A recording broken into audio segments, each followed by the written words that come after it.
Pak, perkenalkan saya Dr. Bintang yang bertugas di Poliklinik pada hari ini dengan Bapak siapa? Dengan Bapak Stephen. Stephen. Ada keluhan apa Pak datang ke sini pada hari ini? Ini Pak, perut saya sakit kan? Oh, di bagian atasnya itu ya? Perut sakit ya. Sebelumnya saya mau tanya identitas Bapak dulu ya. Tanggal lahirnya, umur aja, umur berapa Pak? Umur 20. Umur 20 ya? Pekerjaannya? Pekerjaannya sebagai guru. Guru. Oke. Udah menikah atau belum? Belum. Alamatnya di mana? Alamatnya di Jalan Ayahanda. Untuk keluhannya tadi cuma itu aja, sakit di atas ini ya? Ya. Ada keluhan yang lain nggak? Nggak. Pusing. Pusing. Itu mulainya kapan? Mulai sekitar seminggu. Seminggu ya? Ya, seminggu. Seminggu. Sakitnya cuma diare itu atau menyebar? Di area ini sih. Diare itu aja. Sakit banget. Sakitnya kapan? Pas kapan aja bisa sakit sih. Ada faktornya yang bisa memperingan atau yang memperberat dari sakit tersebut? Misalnya dengan duduk atau istirahat itu sakitnya hilang. Pas saya lagi tidur, kadang dia bisa nyeri gitu.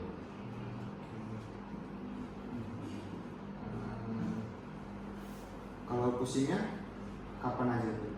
Pusingnya pas kayak siang itu pusing. Kalau di aktivitas Jadi gitu. aktivitas. Itu ada waktu tertentu nggak pusing? Nggak ada. Bisa terjadi kapan aja. Kalau ada saat-saat memperberat atau makin berat atau semakin ringan ya. Semakin ringan kok biasanya saya istirahat. Baik, nanti setelah ini saya akan melakukan pemeriksaan fisik abdomen pada Bapak, pemeriksaan fisik dari perut lah. Mungkin nanti ada sedikit tidak nyaman, Bapak perlu buka baju atau Bapak bersedia? Bersedia. Oke. Saya cuci tangan dulu, Bapak silakan balik di tempat tidur ya Pak. Oke. Baik Pak, jadi di sini kita akan melakukan pemeriksaan di daerah perut Bapak. Pertama saya akan melakukan posisikan Bapak dalam semi polar atau 45 derajat. Kemudian saya akan melakukan pemeriksaan inspeksi pada abdomen apakah ada bekas luka, ada atrofi otot atau ketidakseimbangan otot dari bagian kiri dengan bagian kanan. Melalui inspeksi ini yang saya lihat dari abdomen tidak ada bekas luka ya Pak ataupun bekas operasi. Ataupun dari atrofi, tidak ada atrofi otot ataupun ketidakseimbangan dari bagian otot kiri ataupun otot kanan. Kemudian saya akan melakukan inspeksi pada mata, mulut dan juga lidah. Dari untuk melihat apakah ada dan juga dari wajah, dari kulitnya apakah ada jaundice atau icterus. Kemudian untuk ada juga cyanosis. Kemudian di daerah mulut atau daerah lidah sendiri saya akan untuk melihat apakah ada pembengkakan atau tidak. Bisa dikeluarkan lidahnya Pak. Lidahnya dibalik. Kasih Pak. Baik, selanjutnya saya akan melakukan pemeriksaan tekanan vena jugular di daerah leher Bapak. Bisa ada ke kiri. Jadi di sini saya akan melihat bagian vena jugular di pada bagian ini dan juga membandingkannya dengan di dada yang lainnya di sisi yang sebelah. Selanjutnya saya akan melakukan pemeriksaan apakah ada spider angioma di daerah toraks. Itu seperti pembuluh darah yang muncul ke permukaan kulit seperti sarang laba-laba di daerah abdomen ataupun di daerah toraks pada pasien. Dari yang saya lihat tidak ada spider angioma ataupun pembuluh darah yang muncul di daerah toraks pasien. Selanjutnya saya akan melakukan pemeriksaan tangan. Yang pertama itu melakukan pemeriksaan suhu, yaitu melakukan pengecekan suhu dengan menggunakan punggung tangan, di mana apakah perbedaan suhu antara kiri dan kanan.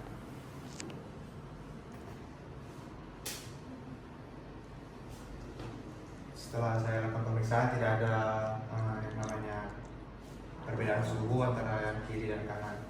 Kemudian saya akan melakukan pemeriksaan clubbing finger ataupun melihat apakah ada pembengkakan ataupun pembengkakan di bagian kuku pasien. Bisa lakukan seperti ini, Pak.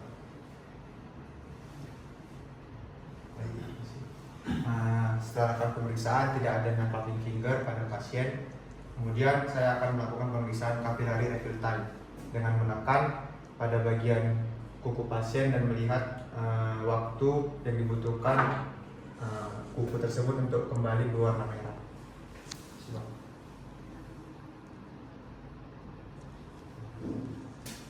Dari capillary refill time didapati bahwa normal, di bawah dari 2 detik. Kemudian saya akan melakukan pemeriksaan palmar erythema, di mana melihat telapak tangan dari pasien apakah ada merah seperti pembuluh darah ataupun seperti warna merah yang tidak normal dari telapak tangan pasien. Bisa diangkat, Pak. Terima kasih.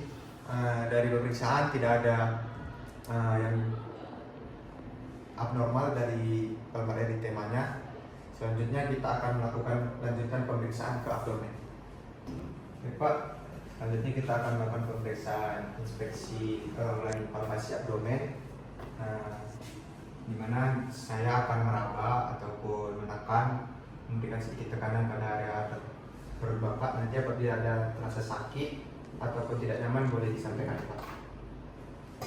Pertama saya akan melakukan palpasi di 9 regio abdomen.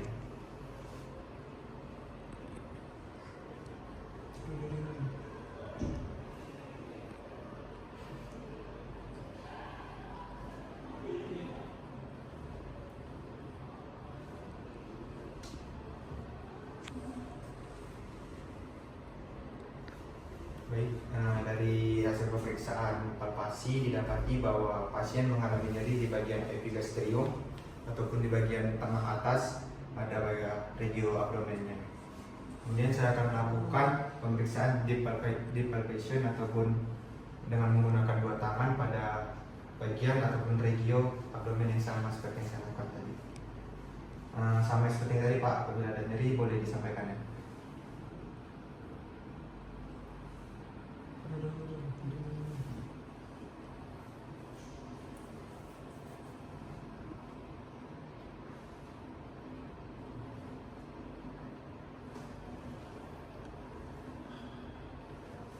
Baik, dari deep palpation juga didapati bahwa pasien mengalami nyeri di daerah epigastriumnya. Kemudian saya akan melakukan pemeriksaan palpasi hepar ataupun hati, di mana saya akan meletakkan tangan kiri saya di bagian belakang ataupun di bagian posterior pada dinding abdomen pasien, kemudian melakukan penekanan di daerah kuadran kanan atas pada perut pasien, kemudian meraba apakah ada benjolan ataupun sedikit tonjolan di bagian perut pasien saat inspirasi ataupun ekspirasi. Boleh tarik nafasnya, Pak. Buang. Baik, dari pemeriksaan tidak didapati bahwa adanya pembengkakan ataupun tidak teraba adanya hati yang dari anterior dinding abdomen. Baik, Pak, selanjutnya saya akan melakukan palpasi spleen ataupun limpa di bagian kiri atas dari regio abdomen. Bapak boleh bantu dengan mengerem ke kanan.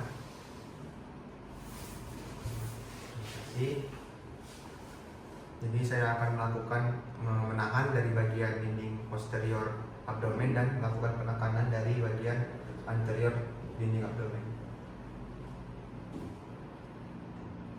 Boleh tarik nafas, Pak. Tarik nafas. Baik. Terima kasih. Baik.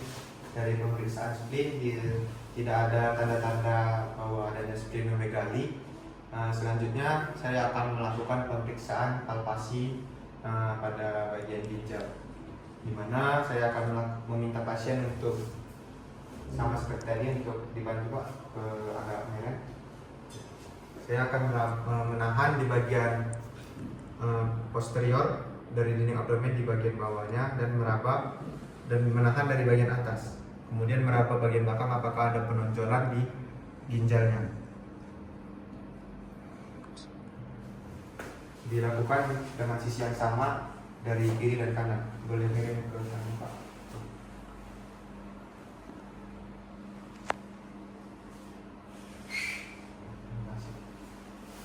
Dari hasil pemeriksaan tidak ada dijumpai kelainan pada ginjal pasien.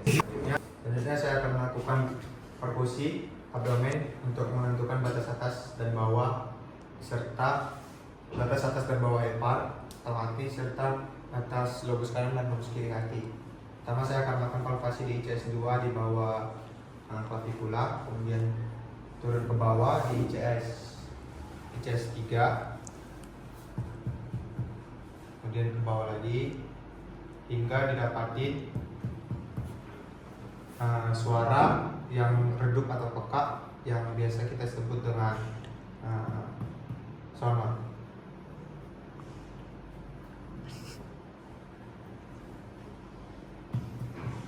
Nah, di sini kita dapatin bahwa suaranya sudah terasa redup, yang berbeda dari atasnya, di mana di sini berarti sudah kita dapati bahwa di daerah sini adalah organ hati. Kita akan melakukan pemeriksaan perkusi di 9 radio abdomen Bapak.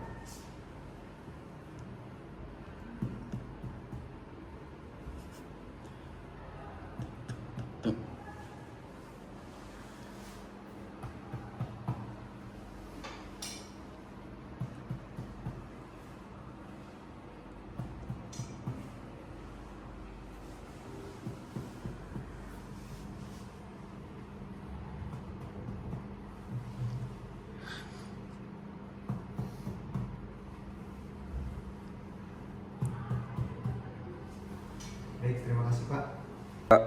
Baik, selanjutnya saya akan melakukan pemeriksaan shifting lunas, di mana untuk memeriksa adanya pembengkakan ataupun karena adanya volume air yang meningkat di area abdomen.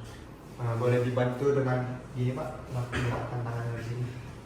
Di sini saya akan menekan di salah satu bagian dan melihat apakah ada perpindahan cairan ataupun air ke bagian yang ke sisi yang satunya.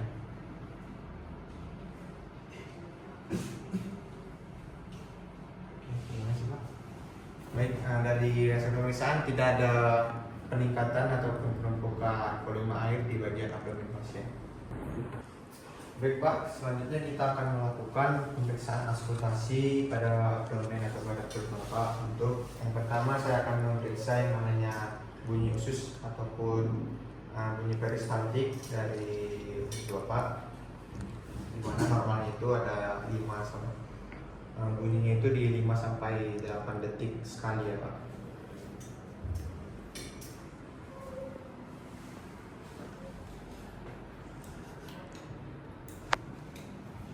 Sini saya akan meletakkan diafragma stetoskop di 9 radio abdomen pasien.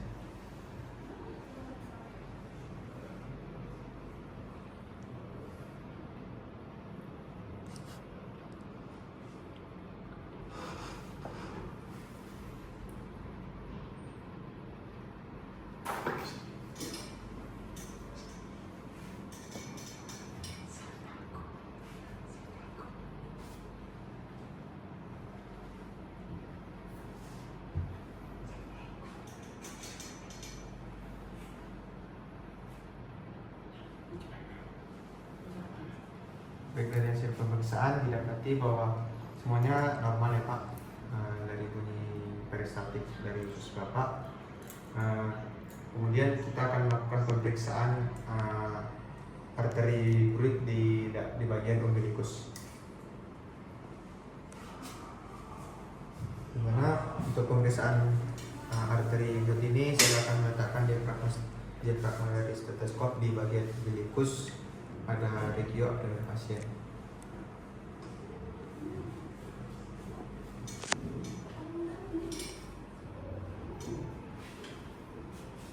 Baik, dari hasil pemeriksaan semuanya masih normal ya Pak.